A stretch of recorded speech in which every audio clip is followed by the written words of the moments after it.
Hello guys, this is Trinity Storm here and welcome back to my channel. Today I'm going to do third part of Naruto the Unknown Bloodline. If you enjoy this video, please like, share and subscribe to my channel. Now wasting no more time, let's start the story. The sky was blue, the clouds were free, and the trees swayed gracefully against the wind. It was an ideal time for a mission. Naruto Uzumaki smiled as he looked ahead at the road.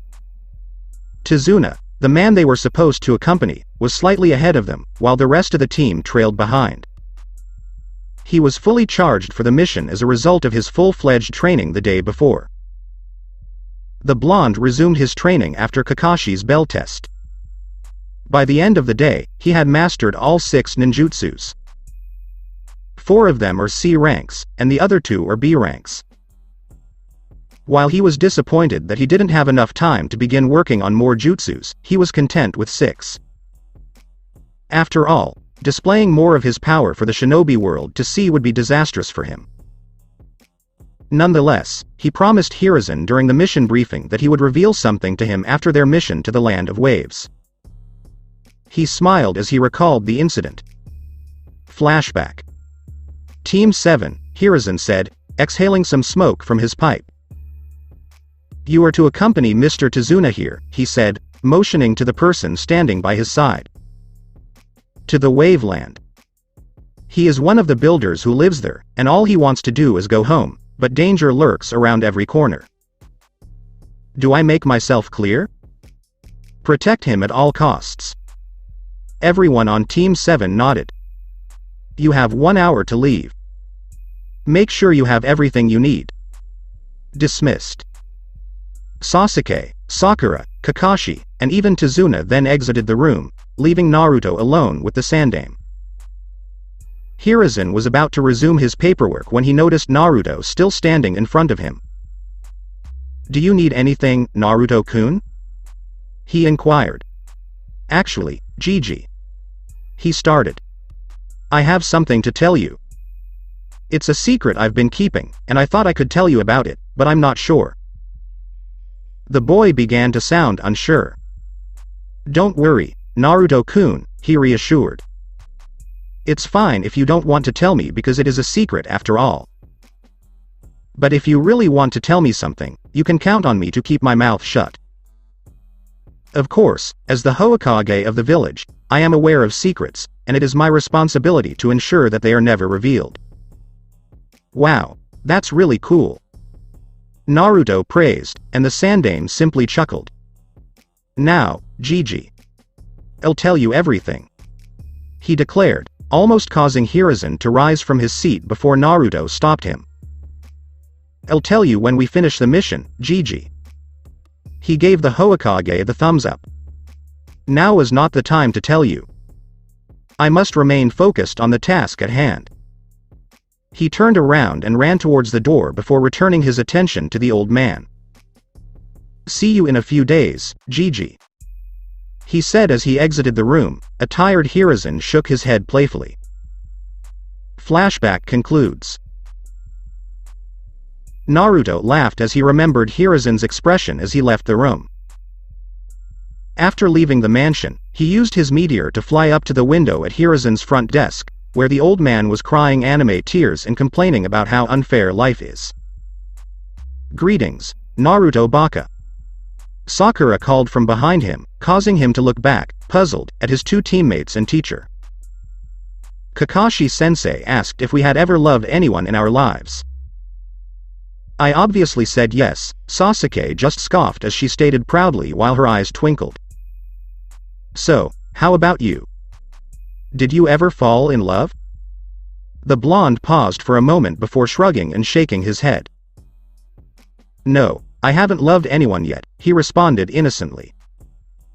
Besides, romance isn't really my priority right now, he explained, turning around to face the road. That's exactly what I thought. You aren't like me. The girl said, sticking her tongue out at the blonde, making Kakashi sweat because of her fangirlishness. What Naruto said was not entirely accurate. While he had never loved someone of the opposite sex before, he was developing feelings for a certain dark blue-haired girl back in Konoha. He smirked as he recalled the events that occurred prior to the team's departure for the mission. Flashback. Naruto knew his team was leaving in an hour, but he figured he'd train in the time he had left. He'd been preparing for the mission since last night, so why not use the remaining time to get stronger? The blonde made a few hand gestures to the training dummy in front of him. Kaden. Rika no Jutsu.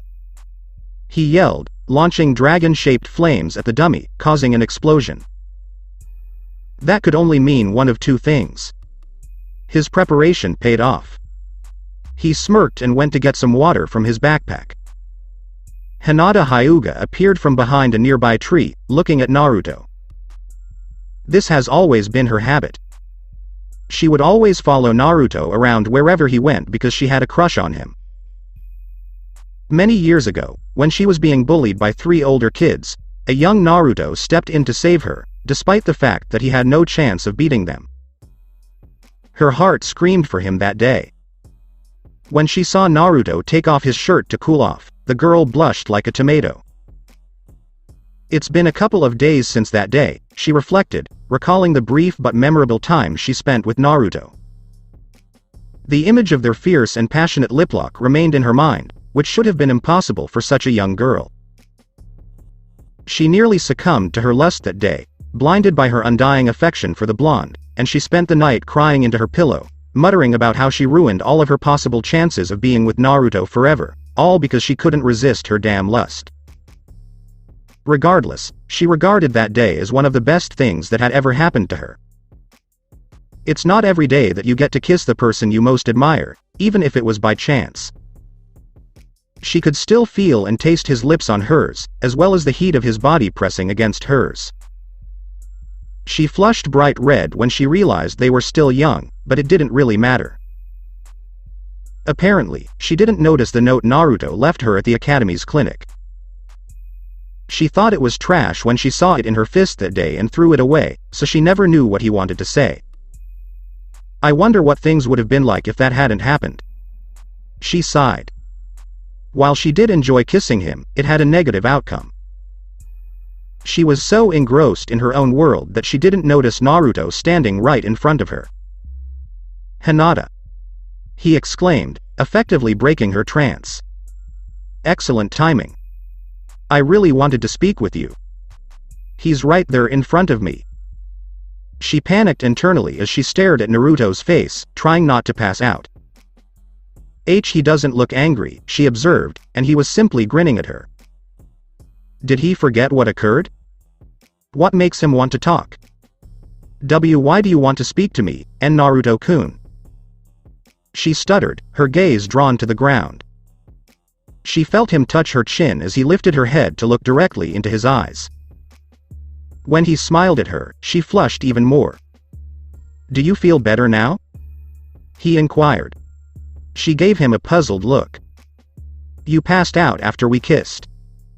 So I brought you to the Academy clinic to rest. He stated flatly, rubbing the back of his head as if it were nothing. When he mentioned that they kissed, steam began to pour from her ears, but her face returned to normal when she noticed that he wasn't angry or disgusted with her.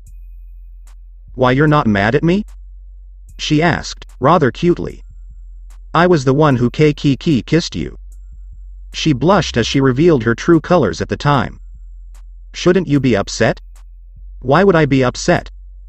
If anything, I'm glad I found out about it sooner. He shrugged, widening her eyes. He is aware that she likes him?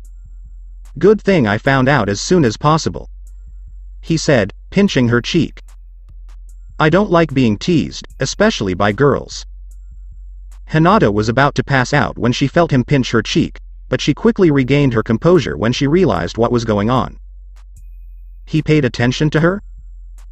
She used to think of him as a dense idiot who doesn't care about romance, but now he's all about relationships and love. Does this imply he likes me? She asked herself as her heart exploded into a million butterflies, but she kept her cool. What do you mean, Naruto-kun? She asked, her voice hopeful. You know what, Hinata? He asked, smirking. How long have you had this feeling about me? She was embarrassed and shocked that he had finally discovered his secret affection for him, but she was also relieved that Naruto had discovered it and was not angry with her. I must not faint. She chided herself internally as she felt her body go limp. Rather than fleeing and feeling like a scaredy cat, she decided that now was the time to confess everything.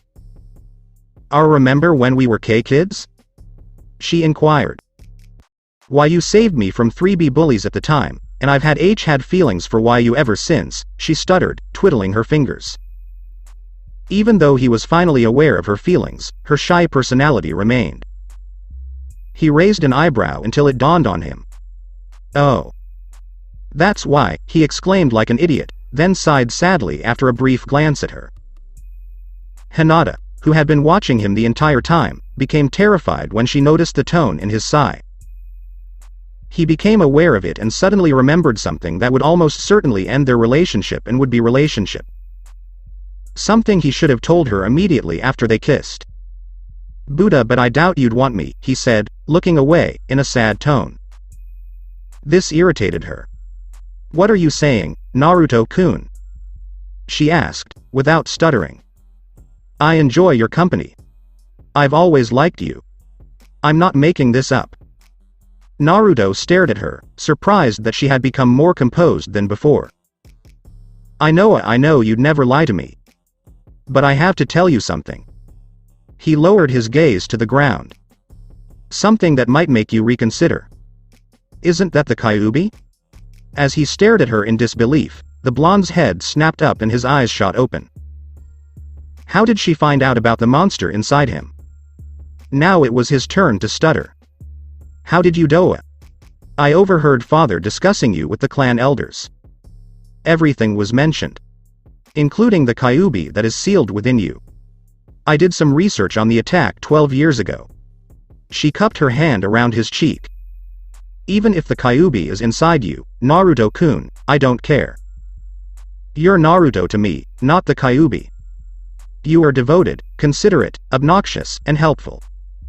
So, please, never say that again, she begged, her eyes indicating that she was about to cry. Hinata, take a look.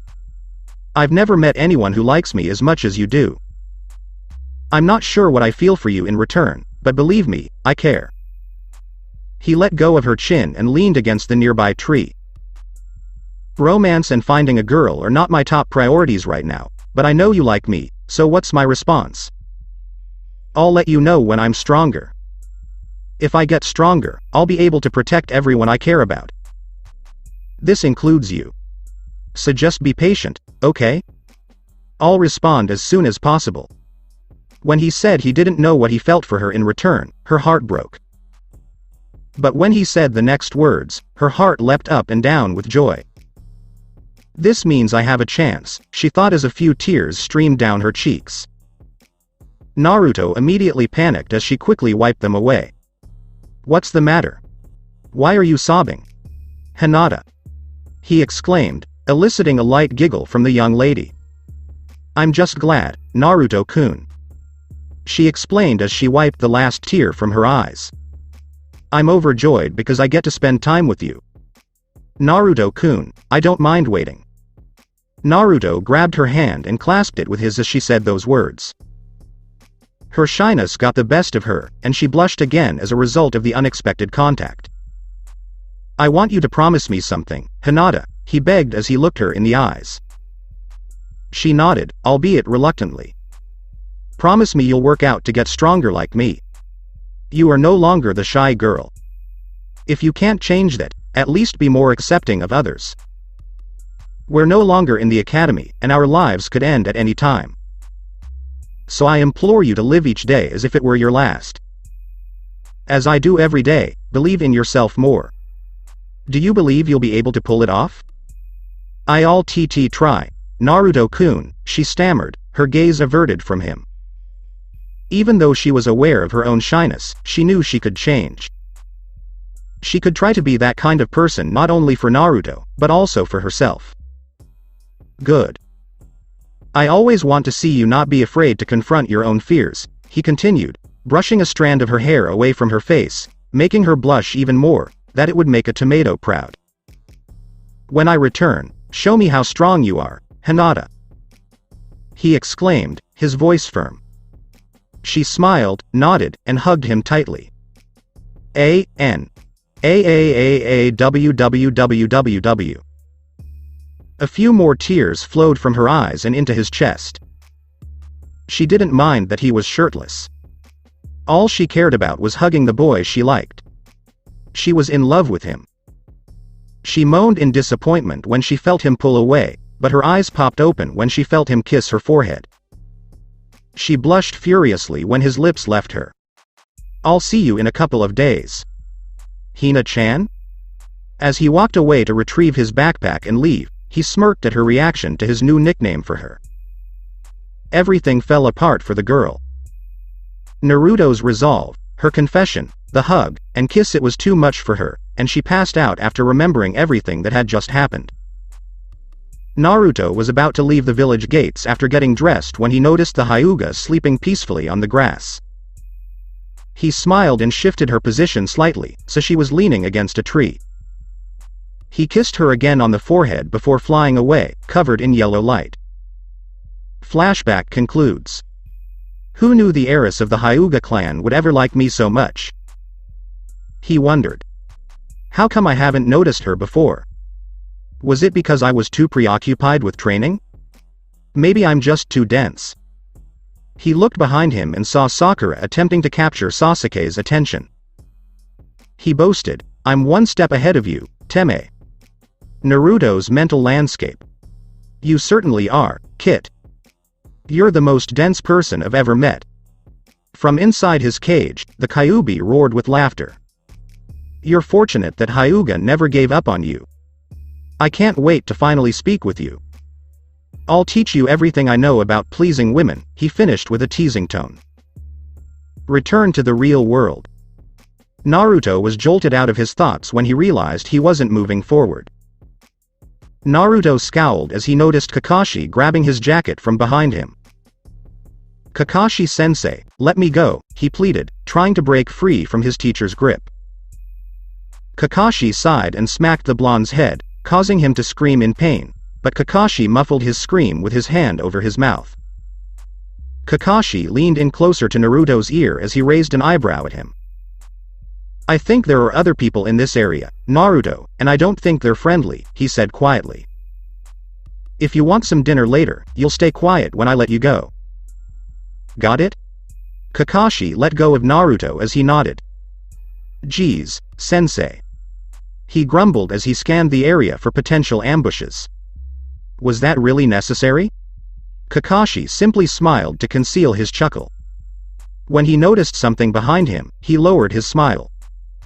Kakashi quickly shunshined away, just in time to avoid being stabbed by a kunai. He landed on the ground and looked at Sakura while tightly gripping a kunai. "Sakura, go protect Mr. Tazuna," he exclaimed, and the girl nodded, pulling out her own kunai and assuming a battle stance. Kakashi turned to face the person who had attacked him, and they began to fight. He raised an eyebrow at the person with whom he was arguing. He was a Chunin, a ninja level that shouldn't be encountered in a C-rank mission just yet. "I'll talk to Tazuna after this," he thought as he deflected his opponent's headlock. He cast a glance at Naruto and Sasuke, who were fighting another shinobi, possibly the one he was fighting. "Let's see what you learned in training," he reasoned. The Chunin pulled out a kunai and tried to corner Sasuke, but the Uchiha only responded with a mocking smirk. "You'll never beat a Uchiha," he boasted. "As long as I have my eyes, you can't." The raven-haired boy was interrupted by a piercing sound close by. The Chunin dropped the kunai he was holding and spurted blood onto Sasuke's face, which he wiped away in annoyance. The Chunin collapsed to his knees, revealing Naruto behind him, whistling innocently while holding the kunai he had just used to kill the guy. As he looked at Naruto, Sasuke's brow furrowed. "How did you get so close to him so quickly?" he demanded. "I didn't notice you passing by. What kind of jutsu did you employ?" Naruto simply shrugged, ignoring Sasuke's demands. The blonde didn't want to respond because he knew Sasuke would just bug him about the Uchtengan's abilities. As he finished the Chunin he was facing, Kakashi wiped the sweat from his brow. He looked over at Naruto and Sasuke and noticed that the Chunin there was also dead. "We'll have to get rid of these bodies," he said. "Then we'll rest for a while I speak with Tizuna. Does that sound right?" This received applause from everyone. After properly disposing of the bodies, they went to a nearby lake to rest, and it was there that Kakashi revealed his suspicions to Tizuna. The entire team was surprised to learn that the mission wasn't actually to accompany Tizuna to the Land of Waves, but rather to be a part of it. The true mission was to protect the bridge builders from the forces and men dispatched by the shipping magnate, Gat. Gat is also the founder of the Gat Company and a drug dealer. Gat had rendered every business in the Land of Waves bankrupt, and the only way to save their economy was to construct a bridge to the mainland. However, it posed a threat to Gat's control of the Land of Waves. To accomplish this, he hired shinobi gangs to assassinate the bridge's builders. So far, efforts to build the bridge have been thwarted, and they hope that with the assistance of Team 7, their efforts will not be futile. That afternoon in Land of Waves, Sasuke was still irritated that Naruto had beaten him earlier. He didn't get a chance to attack the Chunin ninja they were up against. How did Naruto manage to beat him so easily? Naruto was an idiot at the academy, despite the fact that he was the elite, the prodigy. But this was clearly the inverse of what had occurred previously. In his rage, Sasuke threw a kunai at a nearby bush, causing the others to raise their guards in response to the unexpected noise. They continued on after a few seconds and seeing that it was nothing, Sasuke threw another kunai, this time towards a bush in a different direction, prompting Naruto to chastise him for his carelessness. As usual, Sasuke was deafeningly deafened.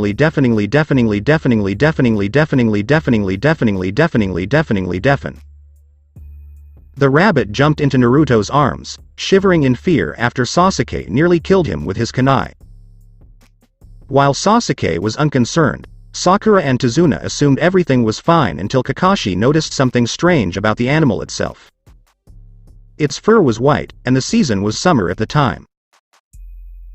Snow rabbits are only white during the winter, implying that it has been living indoors and is being cared for nearby. He stroked his chin and considered it for a moment before sensing something approaching their heads. "Everyone duck," he warned, and everyone did as a massive sword swung above their heads. They stood up, and Kakashi glared at the man across from him. It was Momchi Zabuza, the Hidden Mist Village's demon and a member of the legendary Seven Swordsmen of the Mist. Naruto was about to summon an unknown number of shadow clones when Kakashi intervened. He took a step forward, emotionless. "Zabuza Momchi," he exclaimed. "What an honor to be in the presence of one of the Mist's 7 swordsmen." Former member, Kakashi Hatake, Zabuza responded, knowing something about Konoha's ninjas. "I couldn't care less about any of them. I don't want to be a part of something where some weird freak kills my mentor and pretends nothing happened, but being a rogue ninja suits me," Zabuza laughed. "Perhaps I should knock some sense into you," Kakashi said as he removed the part of his mask that concealed his left eye. A fully matured Sharingan took its place. "So you intend to use your Sharingan against me? I must be extremely fortunate." They both smirked and lunged at each other. Kakashi vs. Zabuza, Part 1 remains canon. After Kakashi's attack, a battered Zabuza stumbled back before succumbing to the sweet smell of unconsciousness. He landed on his stomach, and a white-masked man stood at the top of a tree branch directly behind Zabuza. The masked man fired 3 senbon at the Zabuza, which appeared to kill him, but he was still alive and well, just unconscious. As Team 7's glare on the masked man forced him into a battle stance, the mysterious man jumped down onto the ground and began to approach the missing nin. "I mean no harm," he said as he stood up, picking up Zabuza's arm and slinging it over his shoulder. "I am a Kirigakure hunter nin tasked with assassinating Zabuza. I appreciate you already weakening him. It will make things easier." Please excuse me, she dragged Zabuza by the arm over her shoulder. They stayed at Tizuna's house to nurse Kakashi's injuries after he was injured during his fight with Zabuza. Zabuza's apparent death was unusual. When hunter nin killed their prey, they usually started destroying it right away. The ninja they'd met, on the other hand, had taken Zabuza's body elsewhere. This, combined with the fact that Zabuza had been killed with senbon, weapons that were rarely fatal but were also useful for knocking people out, led Kakashi to believe that Zabuza was still alive and would return to complete Tizuna's assassination. In other news, Haku resurrected Zabuza, and though he would need time to recover, he promised to crush Kakashi the next time they met. The next day, Kakashi announced that they would be doing some training after lunch because they were now aware that Zabuza would return for them. Naruto snuck away to the forest after eating his lunch because he didn't feel like it. Sasuke and Sakura stood in front of Kakashi, ready to begin their training, but he wondered where Naruto was. Normally, the boy would jump at the first opportunity to train, but he wasn't there this time. Have you seen Naruto anywhere? He inquired of the two genins, who shrugged their shoulders. That's strange, he was with us when we ate lunch, he said, tapping his chin. Perhaps he went off on his own to train? Sakura proposed. I think he's just too chicken to go through even basic training, Sasuke smirked. Never mind, Kakashi said as he waved them away. Let's just keep going. I'll deal with Naruto when he returns. So let's get this party started. As Naruto sat in the woods, he reflected on how the last few years had been a sick rollercoaster ride. A loud noise near the tree trunks jolted him out of his calm demeanor and into a battle stance. Who's out there? He asked aloud. Oh, there's someone out here? Said a girl's voice. Naruto was taken aback when he discovered a girl with him in the forest. Oh, hello. He said. Naruto Uzumaki here. It's a pleasure to meet you. You're lovely. He extended his hand, and she accepted the shake. Haku, she replied sweetly, her cheeks blushing slightly. What are you doing here? He asked, leaning back against the tree behind him. I always come here when I need to be alone. So, how about you? Oh, I came here to clear my mind about something. It's my first time in this type of establishment. He admitted, embarrassedly rubbing the back of his hair. So, how would you like me to show you around the place? This forest is familiar to me from the inside out. She remarked jokingly, which made him laugh.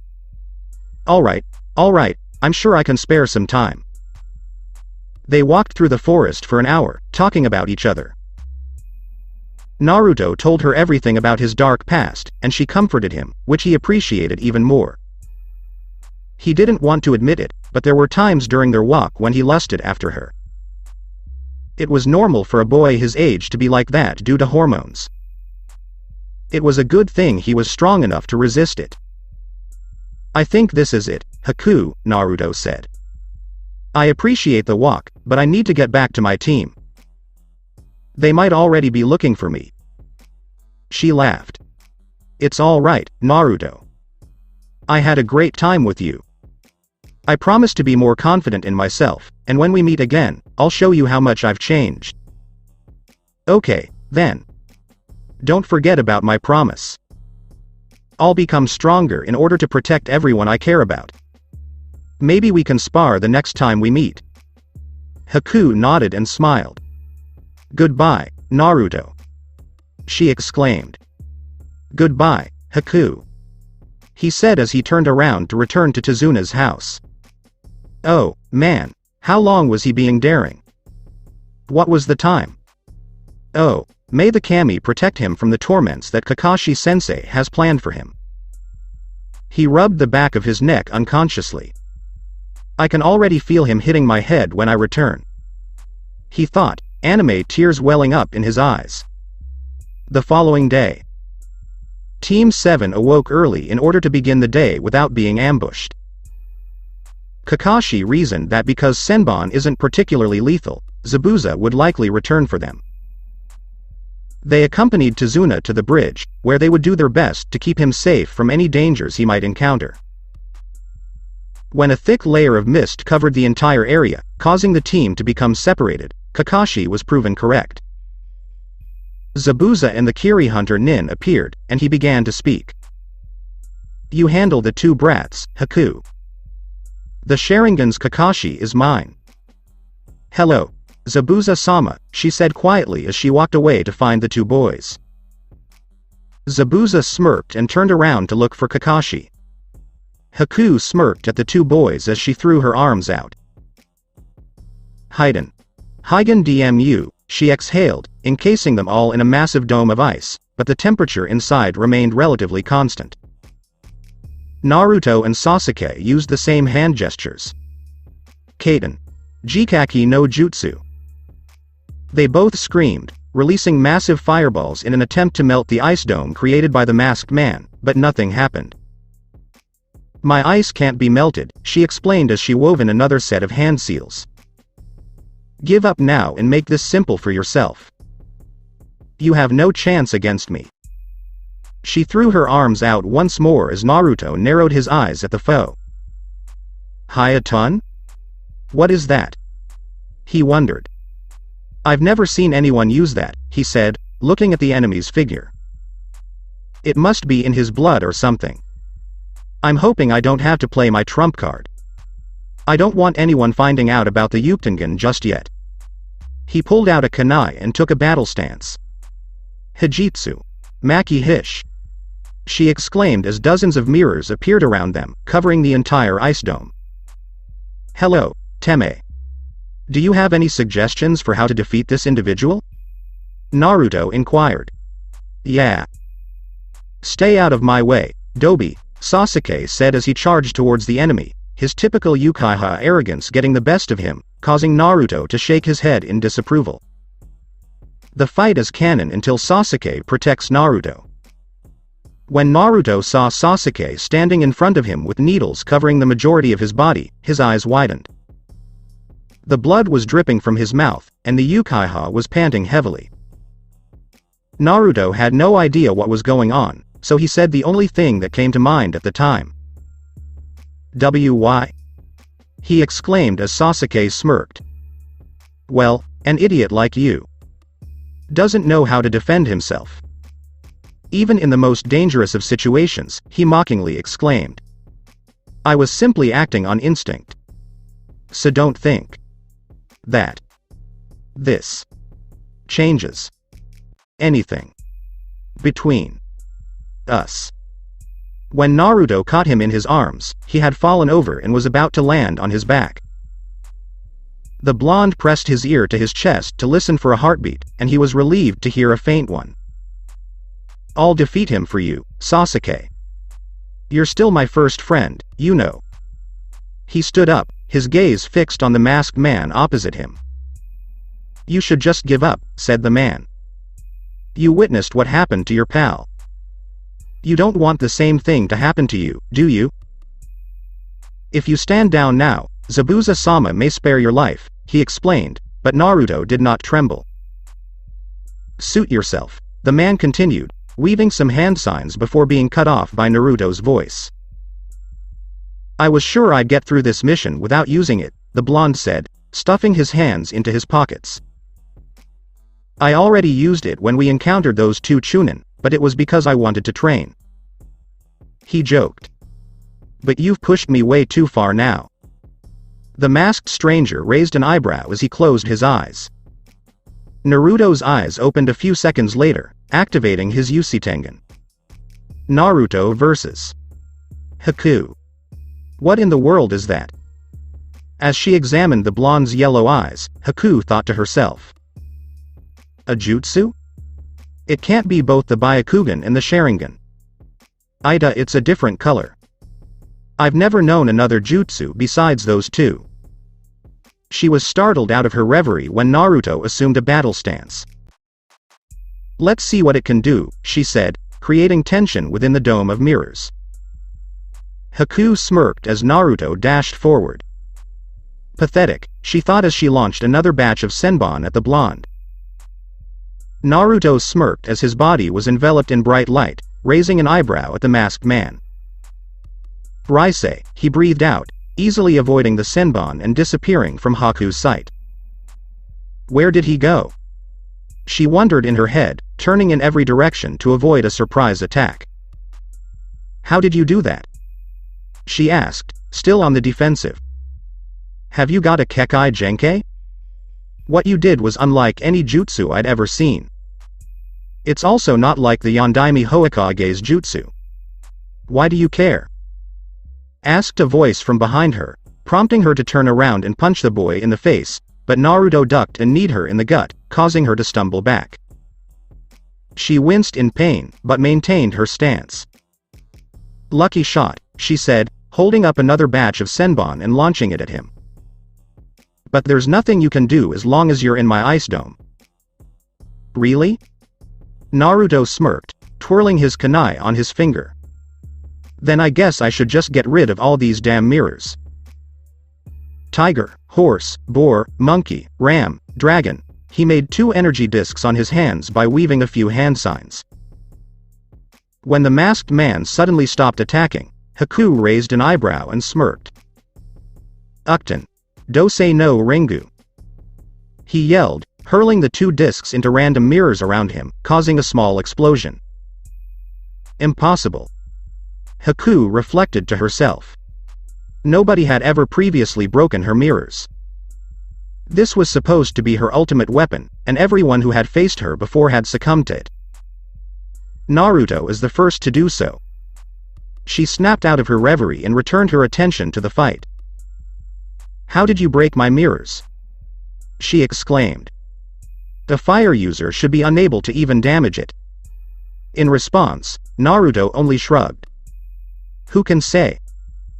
Maybe you're just frail," he taunted while concealing his secret, causing Haku to grit her teeth. "There's more where that came from," he exclaimed as he made 4 more discs, 2 for each hand. "What are those discs that are so dangerous?" Haku pondered. "A few more of those will undoubtedly demolish my dome." She took in his stature. "He's open while he's making them. This is my opportunity." She charged at him, holding 3 needles. She appears to have come up with something. The blonde jumped out of the way and threw the discs at her, causing Haku to flee and launch a senbon barrage at him. Naruto's eyes narrowed and he made the tiger hand seal. "Uchten. Sinaru Bakuf," he exclaimed as small beams of energy emanated from his hands and were directed at the masked man. The beams easily destroyed the senbon, and Haku jumped out of the way to use a different technique. "Hisatsu Highs," she yelled, summoning massive ice spikes at Naruto and leaping out of the way. "I can't block those," he said, his body engulfed in bright light. "Raisei," he yelled, flying towards Haku's back with incredible speed and delivering a massive roundhouse kick that she barely blocked, sending her flying back and hitting one of the mirrors in her dome. Following that, he went through some hand signals. Ox, ram, rat, hare, dog, bird. She raised her head to see the blonde pointing his index finger at her. She raised her brow until she noticed the tip of his finger glowing. Tengoku no Kasen. A bright laser beam shot out of his own finger, widening her eyes. She regained her composure and went inside the mirror behind her just as the beam was about to hit her. He paused the jutsu and began looking in all directions to see where and when she would attack. A few seconds later, he felt her presence behind her and backflipped to avoid it, pointing his finger at her once more. Tengoku no Kasen. He fired his laser at her again, but she quickly returned to the mirrors to avoid it. He stopped the attack and looked in every direction to avoid it, but then an idea came to him.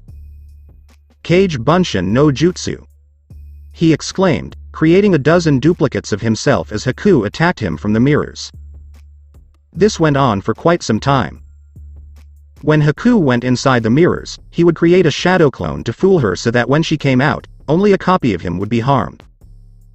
She caught up to what he was doing and began to attack at a faster pace. She finally managed to outdo him because the last time she attacked, he didn't have time to create another clone, so she quickly took advantage by emerging from the mirrors and charging towards him. She closed her eyes and imagined the taste of victory. Unfortunately for her, he flew up to avoid her and began making hand gestures. Boar, tiger, horse, serpent, and hare. She was certain she had finally captured him, but when she opened her eyes, he was nowhere to be found. When she turned around, she saw him creating the hare seal. Chanton. Shwakusei no Akari. 10 small meteor rock balls formed behind him, and she gritted her teeth at his perseverance. The rocks then flew at her with great speed, and she tried to stop them with needles, but they shattered on impact, and she barely jumped out of the way to avoid being hit by the seemingly tough rocks. Only give up. You have no chance to win as long as you are in my dome. She screamed, hurling another batch of senbon at him, giving in to her rage and frustration at her inability to defeat the blonde. Is that correct? He mocked. Then I'll just get this done. He made a familiar sign with his hands. Kage Bunshin no Jutsu. Says one. 4 duplicates of himself appeared beside him, along with 2 energy discs in each of their hands. The discs were larger than before because he had added more chakra to them. With that many discs, he's going to destroy my ice dome. She rushed forward. I'm not going to let him win. I must defeat him for the sake of Zabuza-sama. I'll pour all of my remaining chakra into this. This will be my last attack. She swore as she wove some hand seals. Die. Hys Hisatsu. She yelled, summoning massive ice spikes that were 3 times the size of the spikes from earlier, and charged at Naruto. The real Naruto smirked as all of his clones and himself flew up, completely avoiding the masked stranger's attack. He appeared in front of her in a flash, just as she let out the last spike of ice, and she widened her eyes at how fast he was. He smirked and threw a left hook that hit her square in the face, followed by a right hook. He kicked her in the stomach, causing her to bow in pain, then turned around and kicked her in the chin, forcing her to stand back up. After that hit, she spat some blood, but it only got to her mask. He threw a right uppercut, launching her into the air, and then chased her down, giving her an axe kick as she crashed back down to the ground. When she finally stood up, battered and bruised, she saw him charging at her with a chakra-infused fist. The chakra was yellow, and she assumed it was the same as when his body was bathed in sunlight. She closed her eyes and braced for the impact, as she had no chakra to block, counter, or even dodge. Feel the verdict of the stars. My Nanahoshi. He punched her in the face, causing the mask to slowly crack as she was sent flying towards the mirrors, defeated. Before flying up and joining his duplicates, the blonde wiped sweat from his brow. The 5 Narutos formed a circle in the air and gazed at the ice dome that surrounded them. They all formed energy discs in their hands, but this time they were larger due to Naruto's addition of more chakra. Dosei no Kyodainaringu. They screamed, hurling the discs at the mirrors, causing explosions all around them. She was deep in thought as Haku leaned on the mirror behind her in defeat. It can't be. She exclaimed, her eyes widening. I lost? To a kid like him? She looked at his figure, and he was smiling. How does he get so strong? He wasn't always like this. His eyes. What exactly are they? Is this a jutsu? Probably. I didn't stand a chance against Naruto. She reflected as the explosion engulfed the area. The ice dome vanished, and with it, the bridge shook slightly, causing Zabuza to stop attacking all of a sudden. What happened? He wondered. Did Haku triumph over them? He looked at the spot where the dome was supposed to be, but it was no longer there. No, wait. The dome has vanished. What in the world happened? He had an inspiration. No. It's not possible. Those 2 wusses will never be able to defeat Haku. He was too preoccupied with his own thoughts to notice the punch aimed at his face. You should keep your head in the fight, Kakashi said, pointing to his temple, and Zabuza scoffed. "What, your masked student is down?" he added. "I was sure she'd win, but she didn't. Shared the same fate as you will." He tightened his grip on his kunai. "Shut up." Zabuza growled as he charged forward, wielding his massive sword. Naruto and Haku. Haku's mask cracked even more as she struggled to stand. When she sensed Naruto's presence in front of her, she tensed visibly. He was looking down at her, his Uchtengan still active, his hands stuffed in his pockets. "Why don't you show me your true self?" he demanded. "I'm not going to ask again." Haku sighed and rose slowly, not wanting to aggravate her injuries any further. Her mask fully cracked and broke into pieces in the process, revealing a familiar face Naruto had only met a day before. His eyes widened as he noticed Haku sadly smiling at him. As raindrops began to fall, her hair began to flow freely. Haku? He stuttered, unable to believe that the man he had just fought was Haku, a friend he had only made the day before. "Why, you're the one I just beat up?" "Hey, Naruto," she sighed. "I'm glad to hear you're getting stronger, as you stated. Even I couldn't beat you." She cast a glance at Sasuke, who remained unconscious. "Your friend is still alive. You don't need to be concerned." "I know," he said, and she looked at him, speechless. "How did he find out?" "Look, I have a ton of questions I want to ask you right now, but I'm only going to ask you one." She gave a slight nod. "Why would you band together with someone like Zabuza? He's a missing nin, a mercenary. You could live in any village you wanted, but instead you work for a dangerous ninja. Why is this so?" he inquired, his brow furrowed.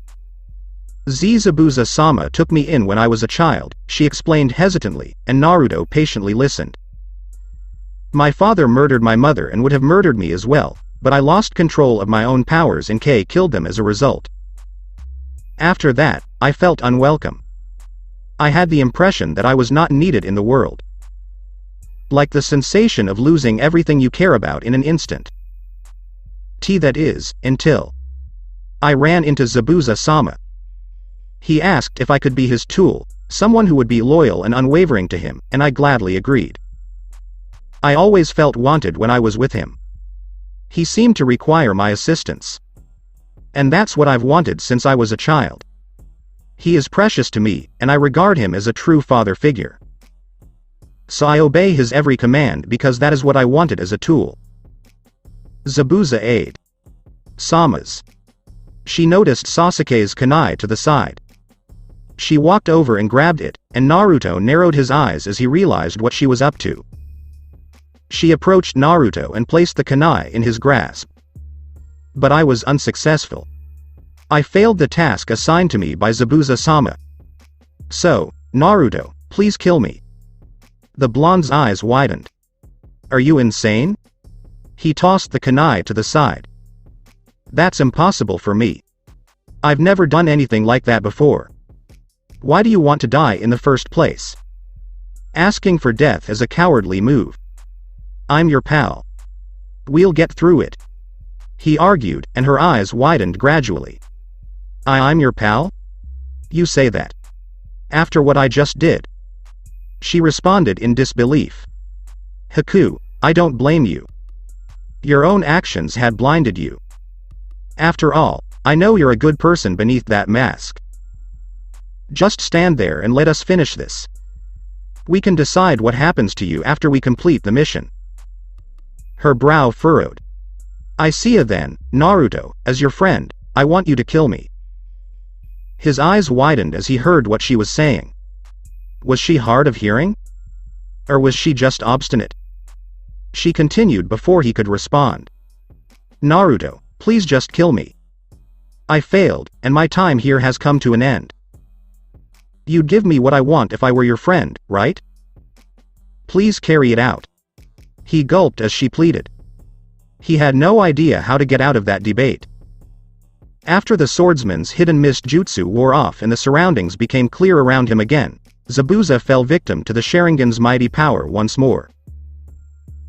"Damn you, Hitaki," Zabuza snarled as he swung his sword at the copy ninja once more, but Kakashi simply sidestepped and delivered a massive kick to him, causing him to be blown away a few meters away.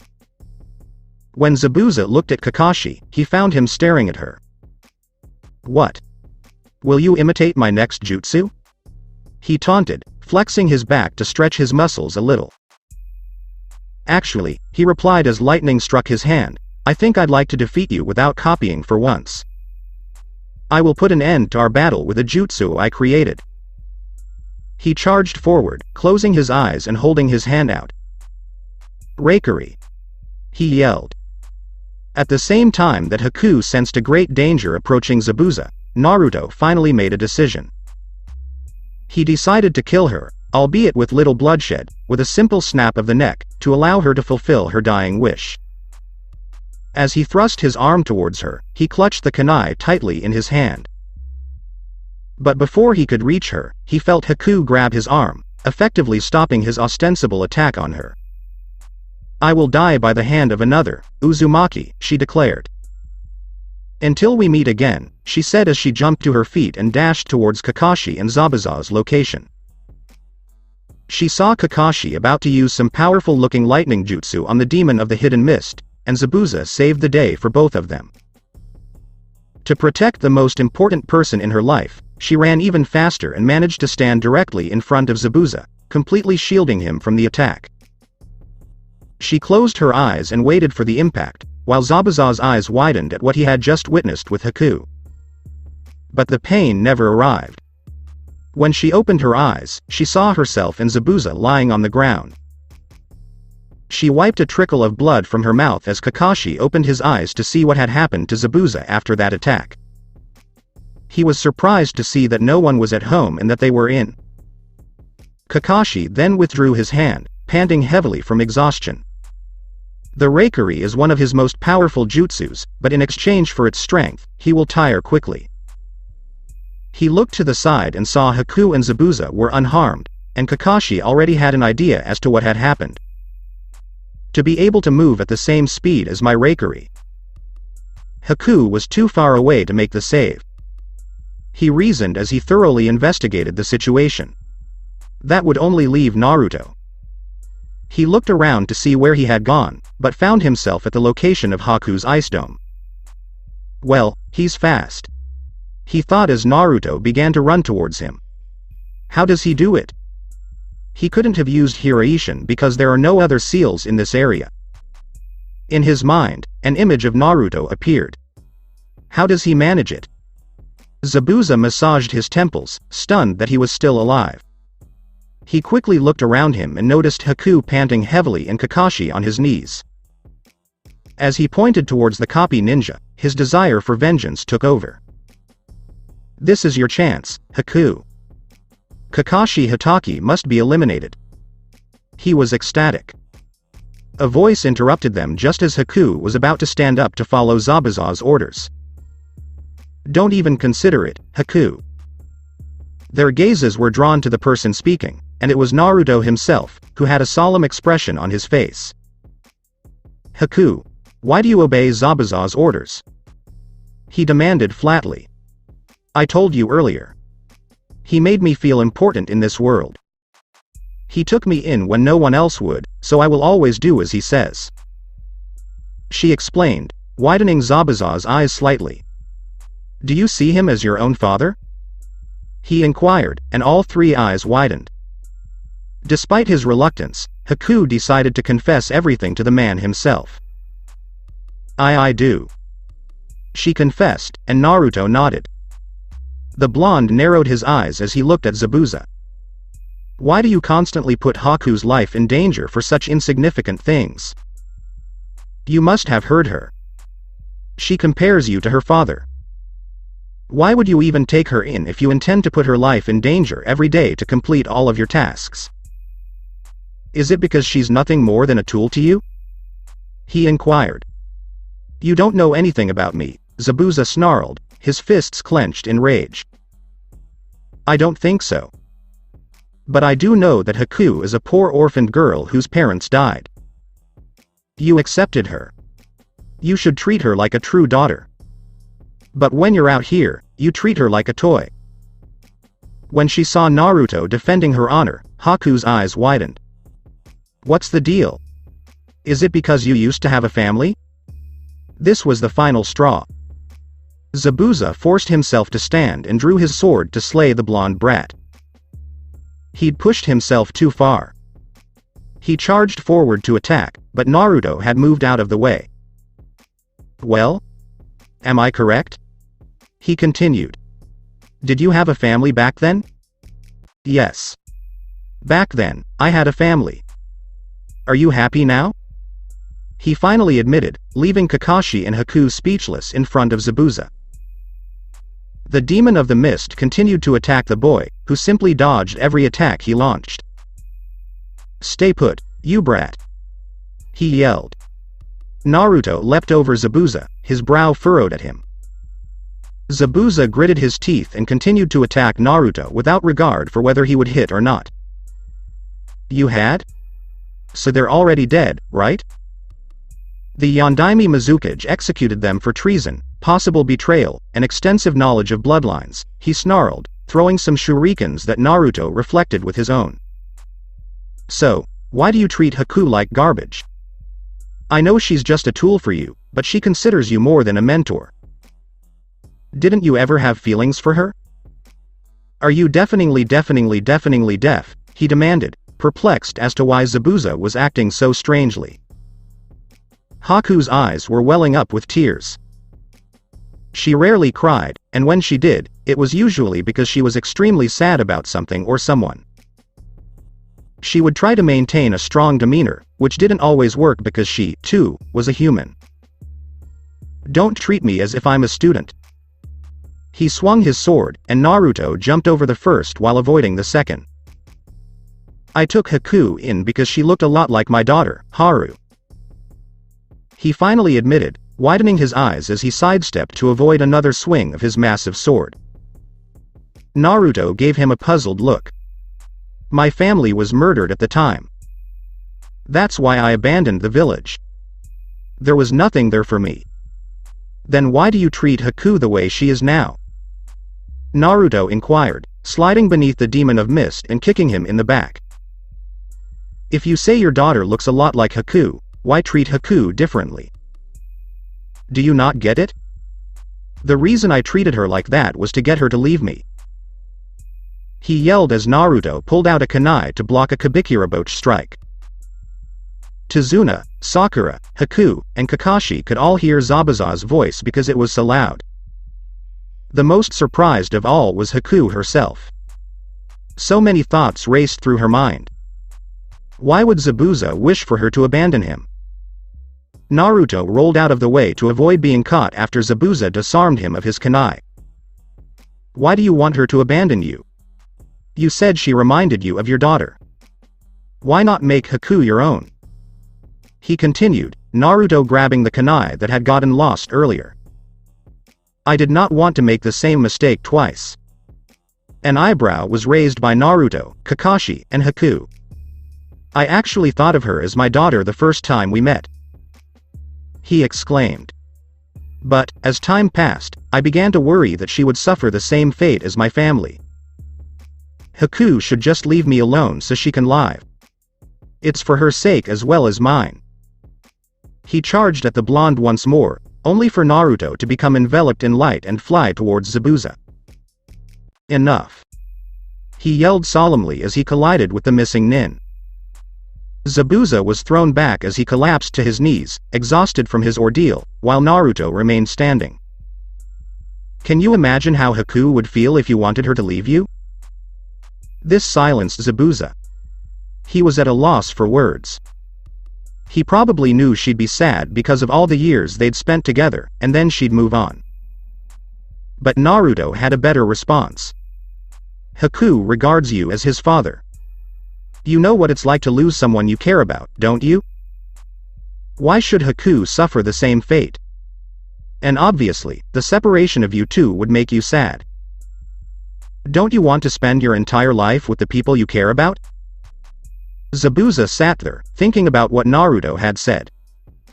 When Naruto spoke again, he was jolted out of his reverie. If you don't believe me, just ask her. She'll show you how much it hurts to be separated from someone you care about.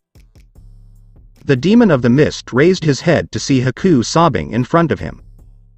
When he saw her in that state, his eyes widened. Is it true, Zabuza-sama? She asked, her voice broken. Would you like me to leave you? Zabuza sighed and nodded as he looked down at the ground. When she knelt on the ground and sobbed into her hands, his eyes widened. No, I won't leave you. As tears began to form in Zabuza's eyes, she announced. Why, you were my mentor, PRPR protector, and you're like an FF father to me, she sobbed. I don't care if I die, she exclaimed, punching the ground with her fists. We'll look out for each other, Zabuza-sama. We'll become stronger together. To Sama, she whispered the last part, but he overheard it. Hearing her refer to him as father was finally enough for him to break character and cry. As tears streamed down their faces, he grabbed the girl and pulled her in for a hug. Kakashi was taken aback by the two. They were fighting a few minutes ago, but now they're crying and hugging each other as if they've been apart for a long time. While watching Haku and Zabuza, he looked at Naruto with a huge smile on his face. Naruto, Kakashi reasoned. How did you manage it? You've just changed the heart of one of the world's most dangerous shinobis. You stopped them from committing a crime. Naruto, I see you have a way with words. I can't wait to see what you come up with next.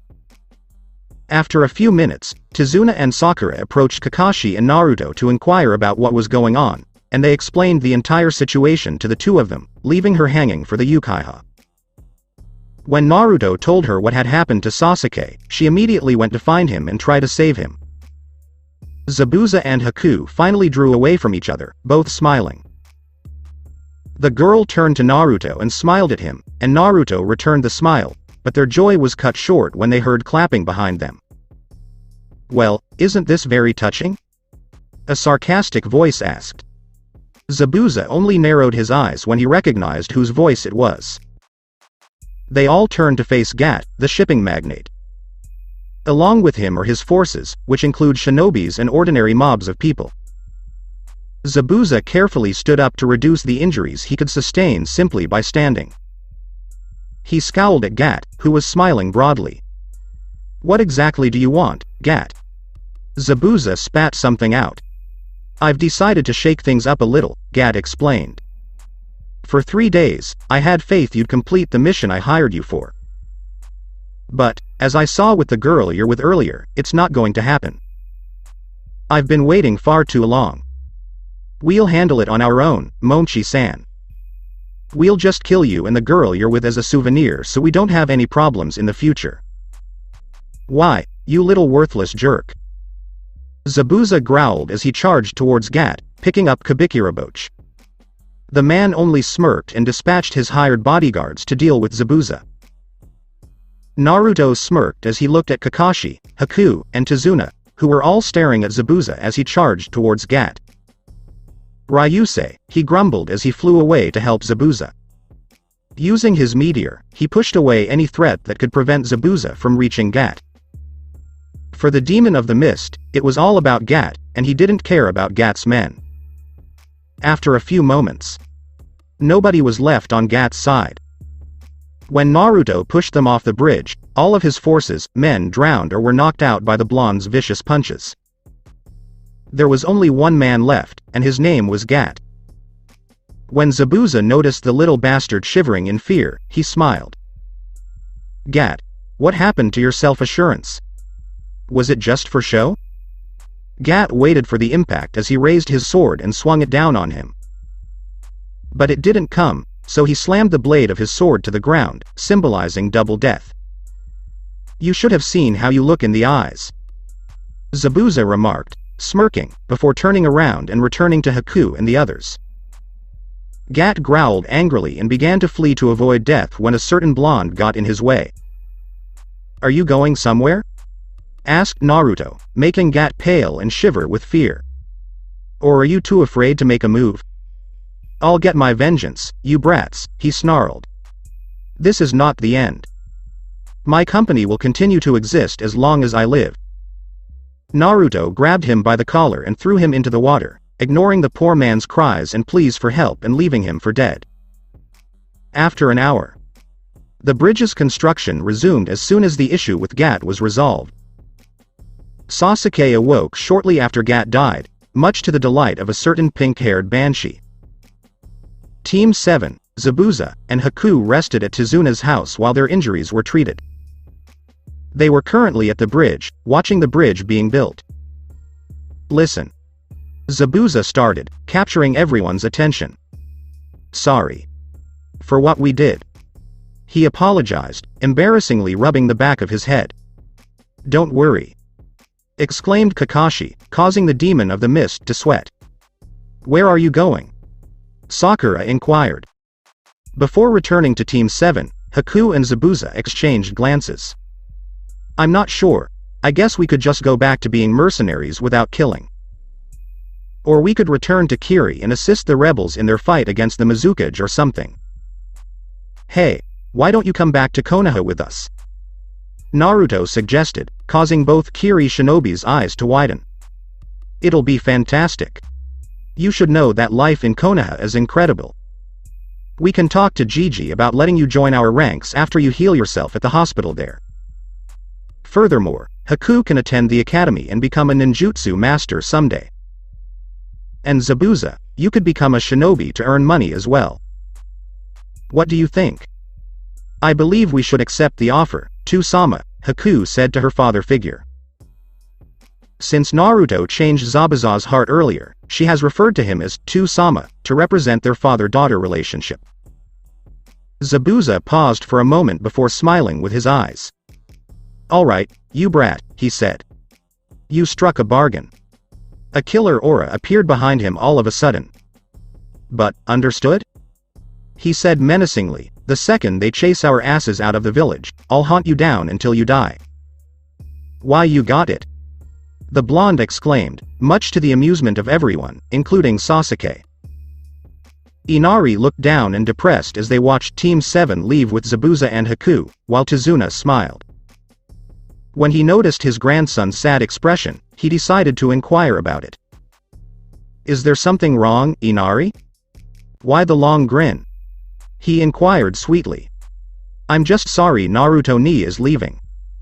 He just proved to me that there are such things as heroes, and then he walks away. Replied Inari. Sorry, but that young man is a shinobi. After all, this was only a mission for his team. Hey, Gigi, have you decided on a name for the bridge yet? He inquired, excitedly. I'm considering calling it the Great Kaiza Bridge. What do you think, Gigi, about this tribute to Kaiza-san? Tizuna considered it before shaking his head, and another thought came to him. What about naming it the Great Naruto Bridge? Naruto Uzumaki, our hero, inspired the name. Of course. Says Gigi. That's it for today. If you enjoy this video, give it a big thumbs up and subscribe to my channel for more awesome stories like this. Thank you. See you all in my next video.